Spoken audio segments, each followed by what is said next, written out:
Presenting today's webinar is myself and Becky. I've over 30 years experience in education. I've worked across a range of socially diverse schools in some of the most deprived areas in the country at senior leadership and headship level.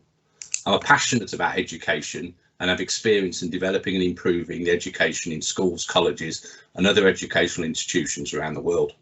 I've also contributed to educational research, including the DFE on the challenge of workload, and I've spoken at a wide range of events and conferences across Europe.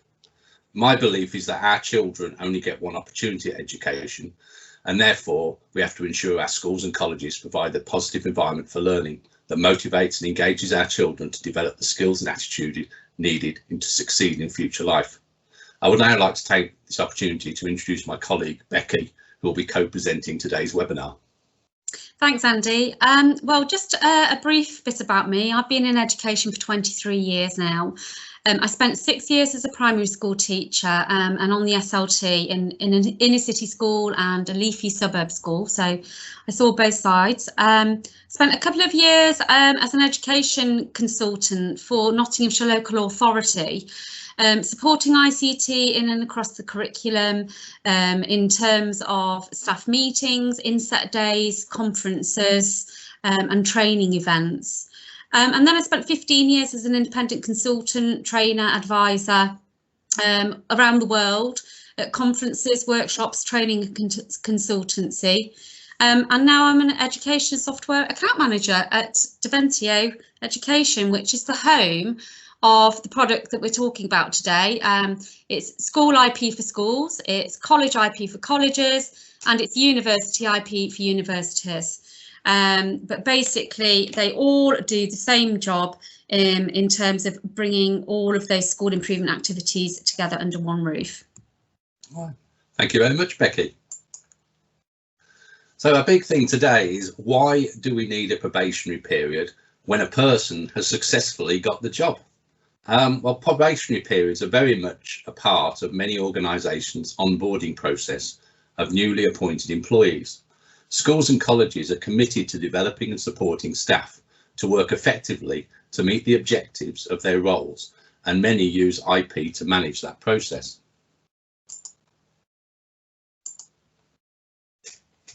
So what's the purpose of the probationary period? The purpose of the probationary period is creating a settling in period for the employee and for the employer to assess the suitability of an employee's role. It's important that employees and employers positively view probation, as, when managed well, probation will increase the chance of a new employee succeeding in their new role. The probationary period is used to support and evaluate a new member of staff's performance with a view of confirming them in post. However, it's common for many employers to discover in the first few weeks into the employment that employees don't deliver the skills or performance they promised at an interview, have poor timekeeping or attendance, or actually are a bad fit in terms of their personality and the culture of the organisation.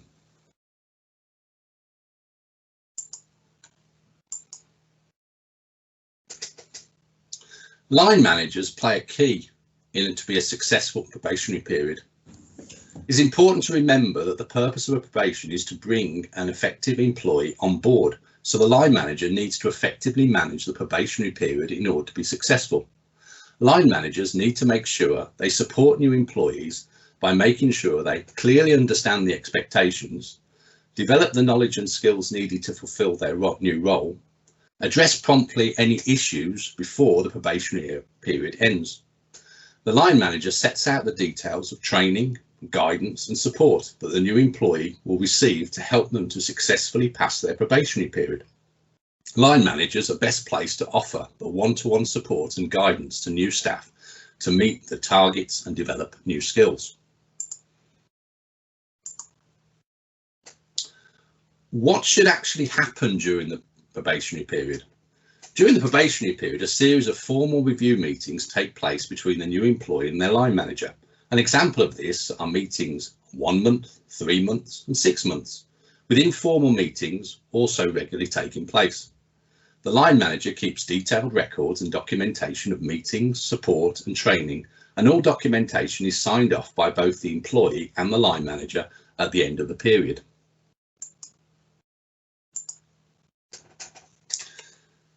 Everyone wants a successful probationary period, and the outcome of that successful probationary period is successful onboarding, a clear understanding of the role, and the suitable candidate for actually the organisation.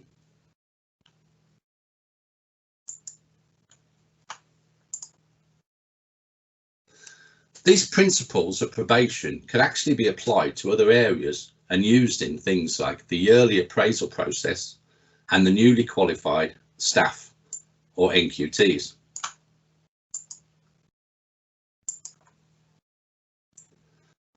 So now it's time to hand over to my colleague Becky Howitt, who will talk through some of the strategies and also how IP will be able to assist supporting probationary periods for new staff. Thanks for that, Andy. Okay, so I'm going to give you an overview of how the system can help support that.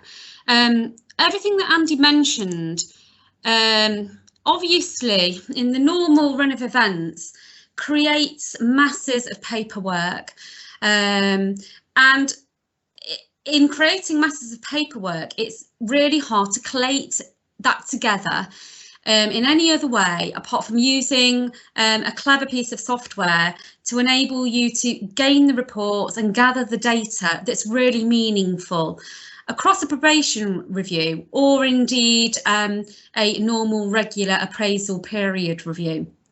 So when we're talking, I want you to kind of bear in mind the time-saving benefits and the benefits of saving on the masses of paperwork, and the benefits of the system at one click of a button just produces all of the reports that you need.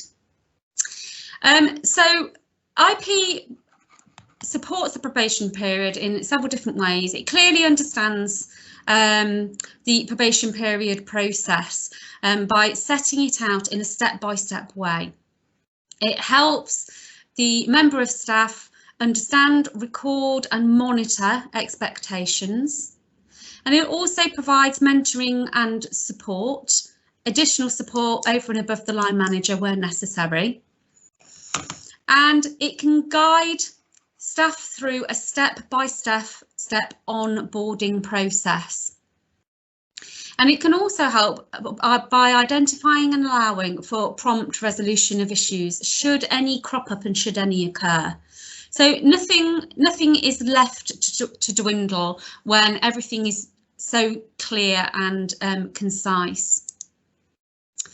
So just giving a rough timeline of the process of how this might be set up and how this might be set up on IP. So a new staff member joins and ordinarily they would be set up as a probation user in a probation group on IP. So those of you who are IP customers already, I know that you understand that there are groups that work throughout the system.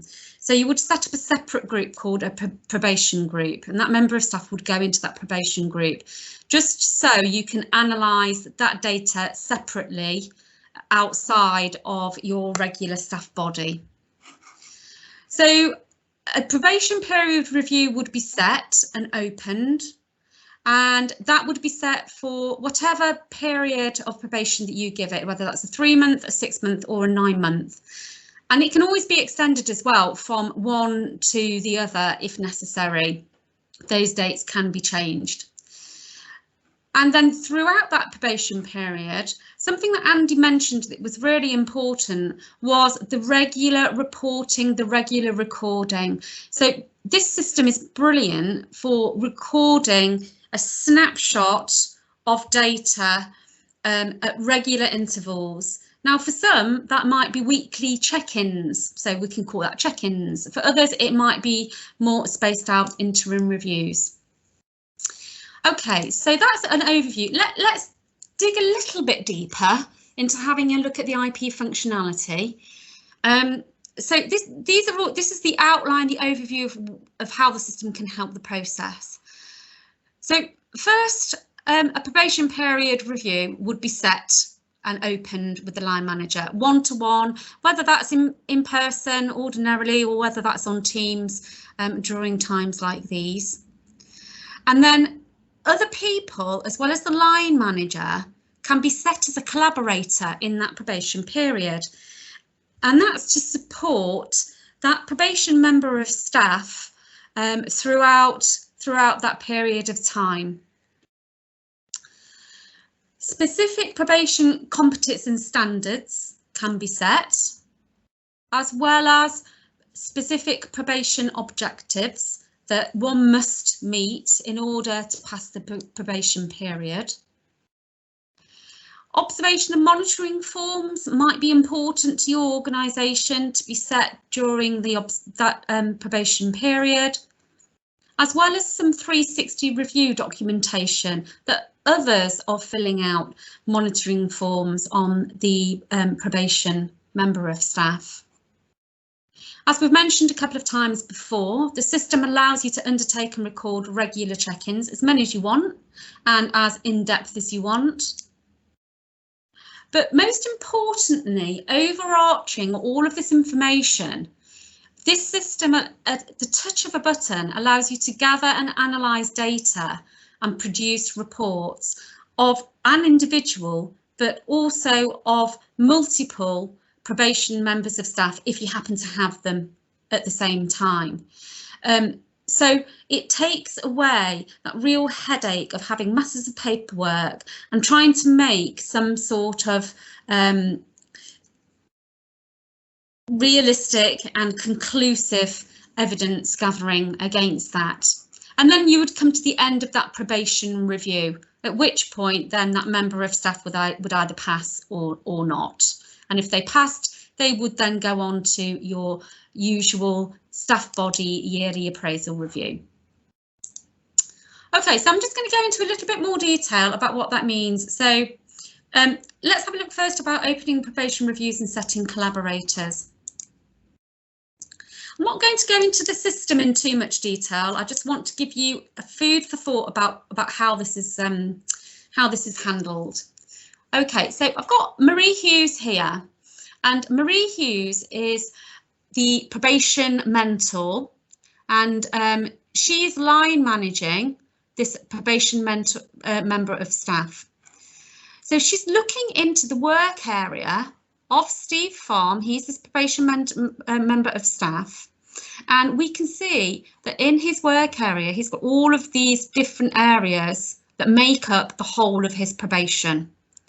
So we've got, for example, areas that he can collate evidence. We've got areas where we can add collaborators. We'll have a look at that next. We've got areas where his objectives and targets are set, and his probation observations.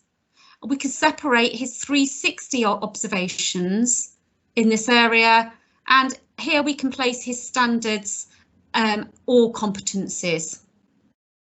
Now we also have the option of recording and using areas for development and CPD activities courses that Steve might be going through during his probation period. And here we can see that he's got interim reviews. One he's already have.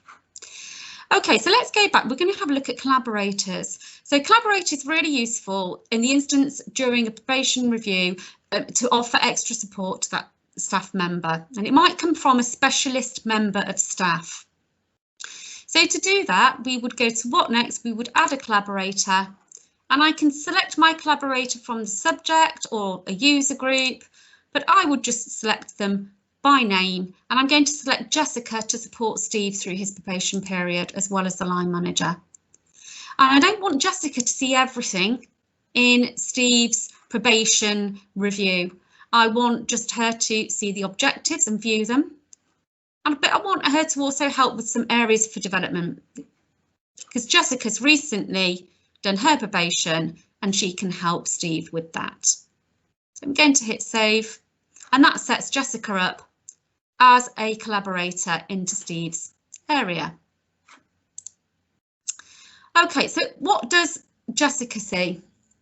Well, Jessica's logged in here, and all Jessica sees when she logs in and when she accesses Steve's, she just sees those areas that she's been given access to.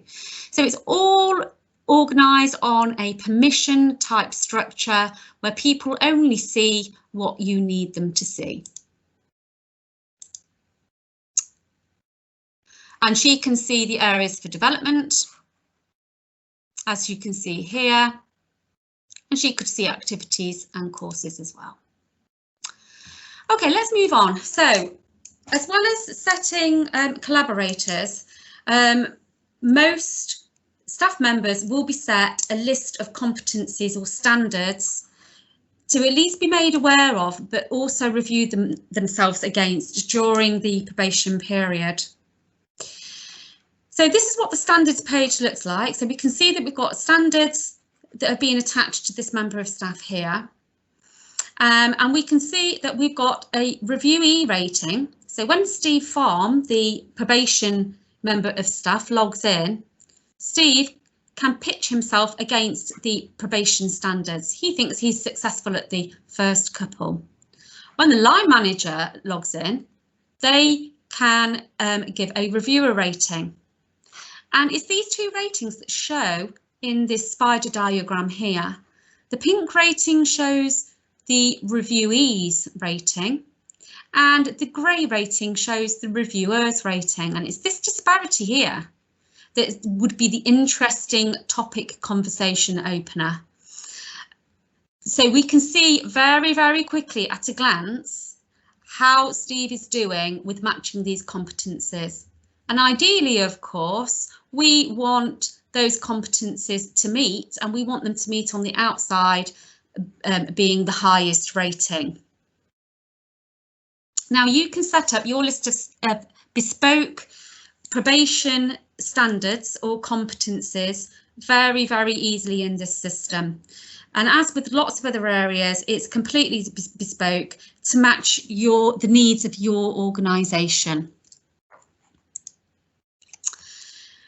So other areas that we can match bespokely in the competencies area would be the ratings. So your ratings might look like a list like this, or they might look like a list like that, somewhere in between, something completely different. And that's entirely bespoke to you, depending on what kind of information you want to finally be analysing.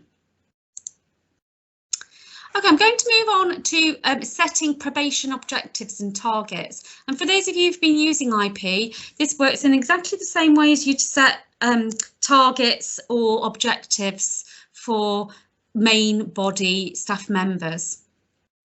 Now, again, in Steve's work area, we've got the area for objectives here, and the objectives sit in the table. Now, those objectives can be set at the one-to-one with the line manager in that initial meeting. What are we expecting you to be achieving throughout your probation period? And they can be timed, they can be dated at different dates throughout that probation period. So in month 1, we'd expect you to do these objectives. In month 2, we'd expect you to do these. And so it's very clear for everybody concerned, the timelines and the expectancies. Now, throughout the interims and the check-ins and those mini one-to-ones, that's when the reviewer, the line manager, would start changing the progress of these objectives, depending on evidence given from the probation member of staff and depending on discussion. And it's the status from these objectives which appear in this data chart here. So the blue shows me all of the ones in progress, and if I clicked on the orange, it would show me the ones that have been partially met. So as a line manager, I can very, very quickly see the progress of my probation period member of staff. So, as well as standards and collaborators and setting objectives, you may also have a suite of quality assurance documents or forms or monitoring forms, whatever you like to call them, that you use for your probation members of staff. And again, it might be really difficult at the moment to gain some sort of sense of all of the data that comes from those. Well, you would use IP to handle that. So you would use IP in observations. And these observation forms, again, can be set right at the beginning of the one-to-one, or they can be set throughout the probation period, and they can be set by the line manager or indeed any IP site administrator. So here we can see this member of staff has got some on teaching and learning. There's one on an October review, November review, January review and February review. And these are all of the different forms that are used in this organisation. And again, we can see the status if those forms are graded. And again, you can grade those on whatever language that you like to grade on. And we can see that data is all transferred to the data chart here to give me as a line manager a very, very quick overview of how my staff is performing. And I could click on the green to see all of the transformational practice. I could click on the orange to click on all of the other types of practice identified here. So what might a form look like, or what might one of those quality assurance forms look like? Basically, it can look exactly as you're using right now, but recreated in your IP system. Or we can have it where you've got the question that's quite text-based. Or we can have a form where we've got the question and we can select which area and which rating we would give that question. There are all sorts of different types of forms that can be created, and what we do, we start with the discussion of what you want to get out of that form. What data do you want to be pulling out? And then we're able to advise you on the types of form and the types of questions to create. And here you can see radio buttons have been created. So it really depends on the type of information that I want to pull out. The simplest solution is to send us your existing form, and we create that for you. And I know that customers who we've worked with already who are on tonight, you'll be able to verify that. If you wanted to take a peek and if you wanted to have a look, you would go to settings and you would go to performance management, observations. And here you can see observation forms, and these are all of the forms that have been set up for this school. But if I wanted to create a new one, I would click on add, and I would then work through all of these tabs to create my questions and the type of questions and my forms. So for example, here I'd put my question, what type, how would I want my form to look? And there were lots of other questions very similar to that. So rather than go through them all tonight, I just want to show you how you could get access to the help guides. You would go to help, you would go to the support centre, and you would go to course 3 administrator training. And there it will guide you through step by step with images of how to create a new observation form. But again, I'll just reiterate that if you have forms and if you have observation forms or 360 monitoring forms or any other probation forms, then the idea would be to send them in to us and we would create those for you. So 360 observations, the tool is very similar to observations, and yet we've separated it. We've separated it in the work area because it's really important for us, especially during a probation period, to be able to access different types of data very quickly and to be able to get the reports from that. So we've got 360 observations working into the probation period review to enable us to have a holistic viewpoint at the end. So here we've got a confidential review document that another member of staff has filled in regarding Steve Farm, the probation member of staff. And it works pretty much the same as an observation form or a QA form. OK, so how is all of this pulled together? Well, we've already mentioned about the importance of regularly recording what's happening throughout a person's probation, and its interim reviews is the ideal place to do that. So many schools and colleges have actually changed the language of interim reviews to check-in. That's up to you. You could do that. There are so many features that are bespoke in this system. But here you can see that Steve's had a 1 month check-in, so that's a mini review, a 2 month check-in, but at 3 months, he's had a more formal probation review. And in each instance, the same tool is used, the interim review tool, which looks like this. Basically, the interim review tool takes a snapshot of where that person is with their objectives, what they've met, what they haven't met, and why that is. And notes can be made against them. Where they're at with their observations, were they graded? If they were graded, how did they do? Same with standards, the same with areas for development, CPD, and then finally, the appraiser and the appraisee get to make their own comments on the interim. And then important for so many is the staff agreement sign off. That means that each member of staff will then put in their password, the line manager, and then the probation period of staff to agree this meeting. And it records a snapshot of all of these areas from their work area at that time. So the line manager can go back in history, and that can be discussed when looking at final probation review.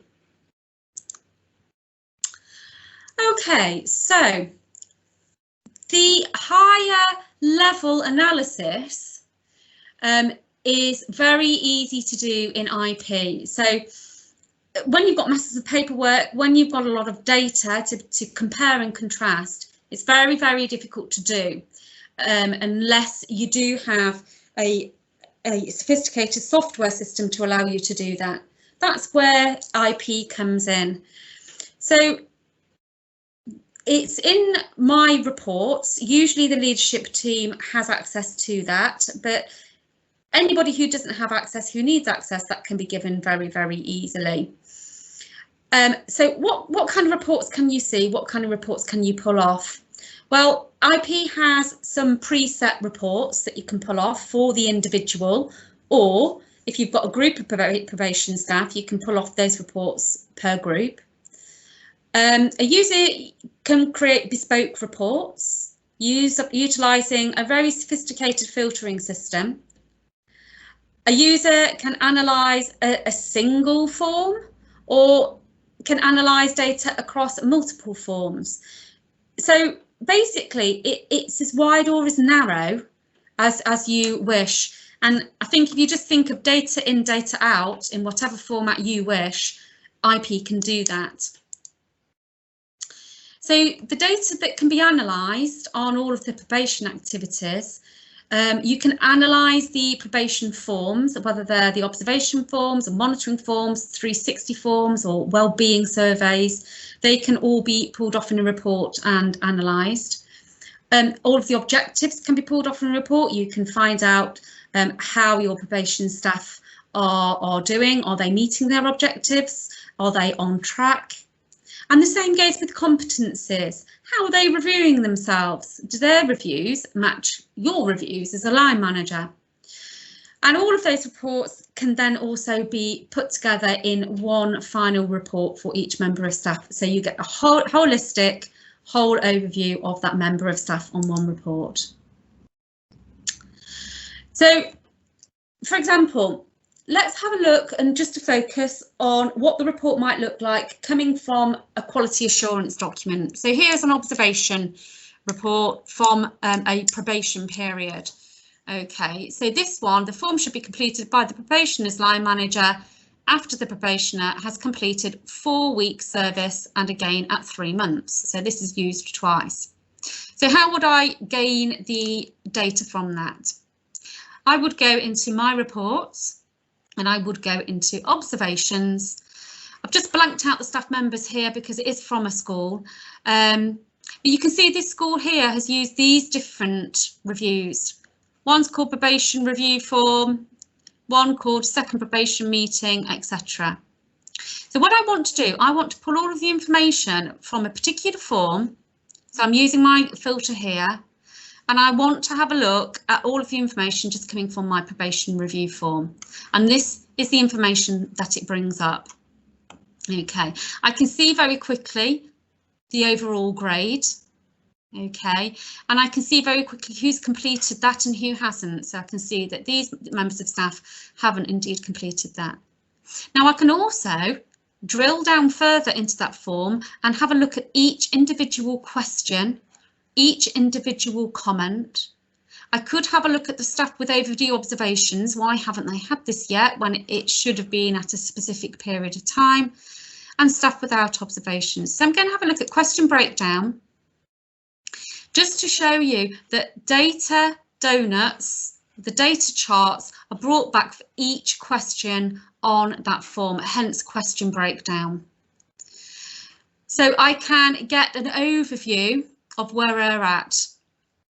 Okay, and I can even drill down into the comments now, being pulled from that form. So I can read a little bit deeper into it. I can pull off reports, and written reports and typed reports, showing all of that data in a variety of different ways and ready to be shared on to users who aren't currently using IP as well. Okay, finally, you would have an end review. So you have all of your interims and then you would have your end. So on completion of close review, end review, the staff member will then either be put on an annual review cycle if successful. So they'll join the main body and the main annual review cycle of your organisation. So I hope I've given you some ideas. You might want to unmute your microphones now if you want to join in with a bit of conversation. I just wanted to summarise with you what we've just been talking about. We've just been talking about how you can use IP for your probation period, how it can help with observation and monitoring, how it can help with check-ins and period check-ins, how it can monitor and analyse and record competencies and standards throughout the probation period, how you can add probation collaborators, gain 360 feedback, and how you can tie it all together right at the very end by pulling off, and throughout the period, reporting and analysing all of that probation data. So when you do come to your end review of the probation period, you've got a really, really clear overview of how this person is performing. So are there any questions or anything needed for clarification on any of these areas at all?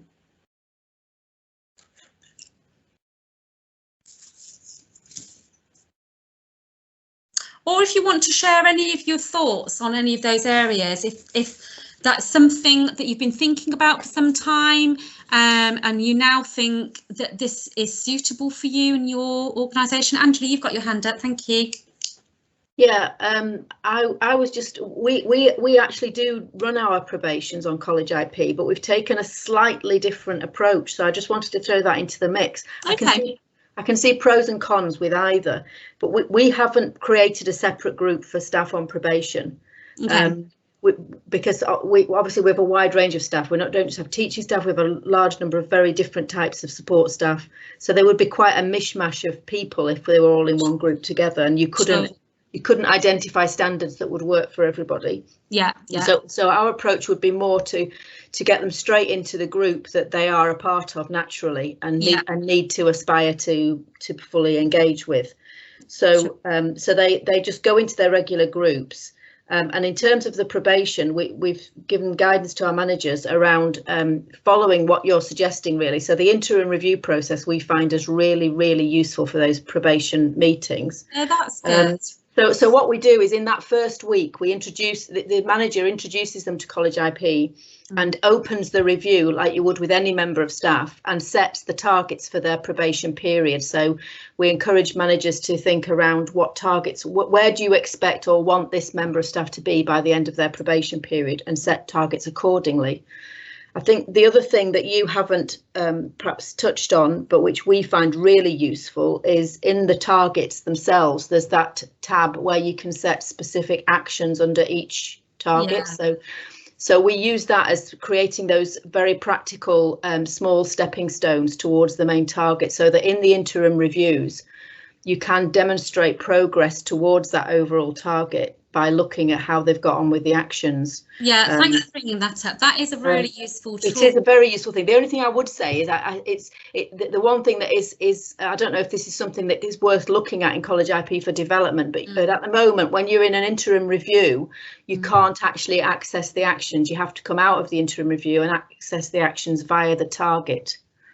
Right, so to be able to review those. To review them, so you almost have to review all your actions and your targets and then go into the interim review. So it might be quite useful to be able to access those actions when you're in the interim review, I would feel, because we do lay quite a lot of store by those actions. Right. I've certainly take that forward. Thank you for that. Thanks for that feedback. And then the only other thing to say is that I've also, just for this lockdown period, removed the requirement in interim review mode to do passwords. So because there's a lot of remote meetings going on, and obviously you wouldn't want two people at the same PC tapping on the same keyboard. So I've removed that password requirement, and often they're doing it over Teams, and they can share screens, talk about it. The manager can update whilst they're talking. But there isn't, and then they agree it verbally, but there isn't the password on it at the moment. Oh, yes, yes. Sorry, just to help you out with that, Angela, from a HR perspective, what some customers are doing, if you go into the activity bit, you can, I think it says add a blog, and what they've done is they've just got the member of staff to just go in there and write a note just to say they've given approval for the interim review, just to cover yourself from a HR perspective. Sure. Yeah. I mean, we would do that. We would do that if we got to a formal point where we'd got capability issues, or we were moving into a formal process. But I think in that regular interaction and meetings, I'm comfortable with how we're doing it. The only thing I did notice is we don't have across the tabs there. You've got that reviewee comment as well as the reviewer comment. Yes, that would be a good thing to be able to use for exactly that, but we don't have that in ours. Is that something you add to yourself or customize in some way? It's in settings, so we can in talk the settings, is it? Yeah, that'd be great. That would be great, because then we've got that opportunity for that two-way conversation to be recorded. Yeah, and that's particularly useful as well, obviously, when you're reviewing the spider diagram. Yeah. And you're discussing any discrepancy. Yeah.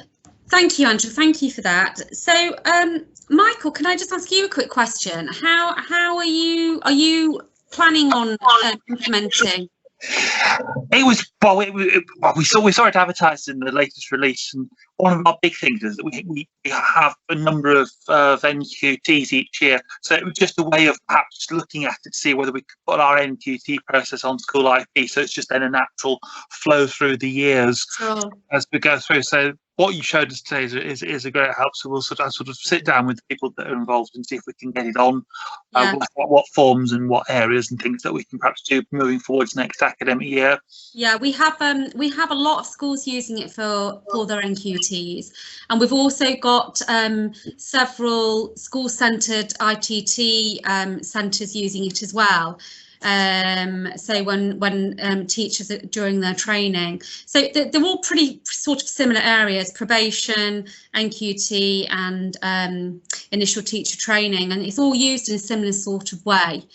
So yeah, I mean, if you want any support with any of that, Michael, then obviously just get in touch with us. Thank you. Yeah, we'll see how we get on first. Yeah, sure, that's absolutely no problem.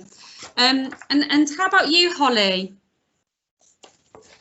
I think, it looks it all looks really good. I think where we fail sometimes is these interim review meetings get missed by the line managers, and then I end up chasing them, but the time's slipping by, and then we miss the deadlines. Right. So something like this would be really useful.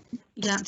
So it's just even more clear, and the documentation is really clear as well, because what we find is, sometimes what happens is you get a member of staff who, if the communication's not been great or that interim review meeting has been missed, they're unaware that there's an issue.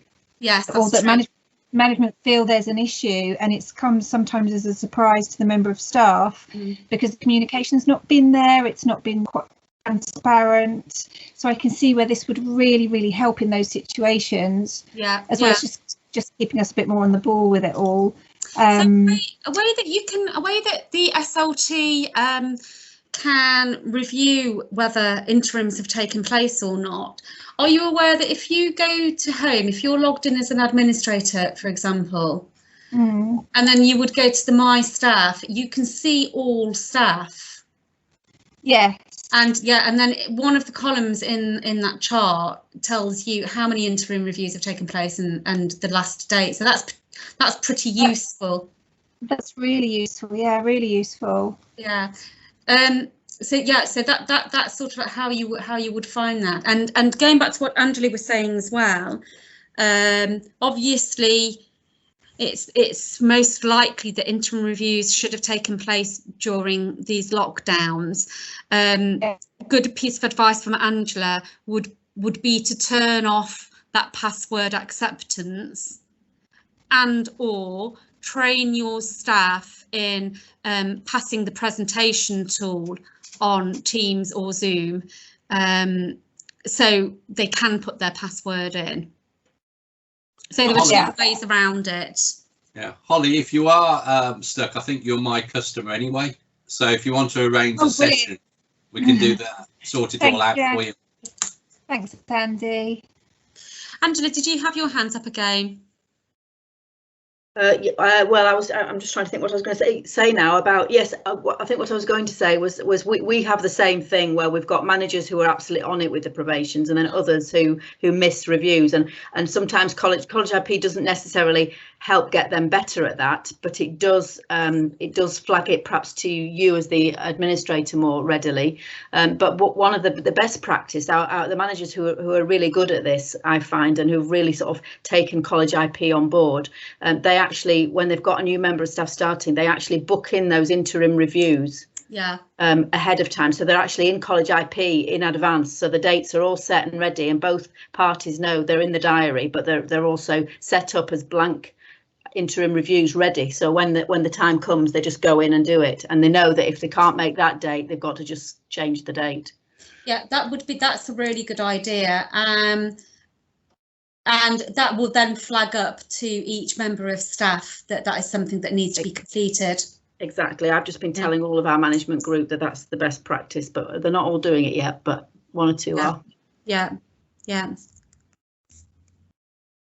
Thank you for that. So has anybody else got any questions? Can we help anybody perhaps review their processes or embed any probation period processes or anything else, really, anything to do with IP? I mean, from my point of view, we're sort of all right, because our biggest problem is because everyone is sort of so remote. Our sort of review process is all a little bit over the top. We're trying to sort of keep it as formal as possible, but it's just we're sort of going with the flow a bit more. So I think we're probably all right from that point of view. Yeah. I think definitely I'm going to be feeding back to my colleagues at work that I would like to see if we can send you our current probation form and see how that would look on here. Sure, that would be perfect. Yeah, so I'll be annoying Andy probably with that. Thank you. You're welcome.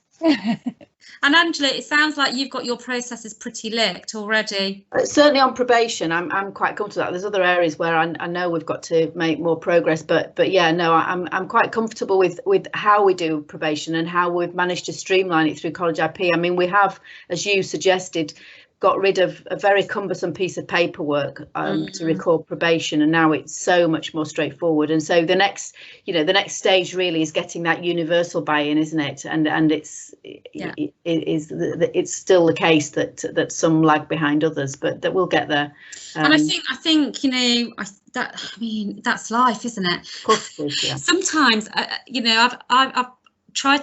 worked with ICT and in schools and colleges and whatnot for some time, and they have those terms for people, don't they? The early adapters, and then the laggards, and then the people in between. And most people are people in between, but you do have people, I guess, at each part of that scale.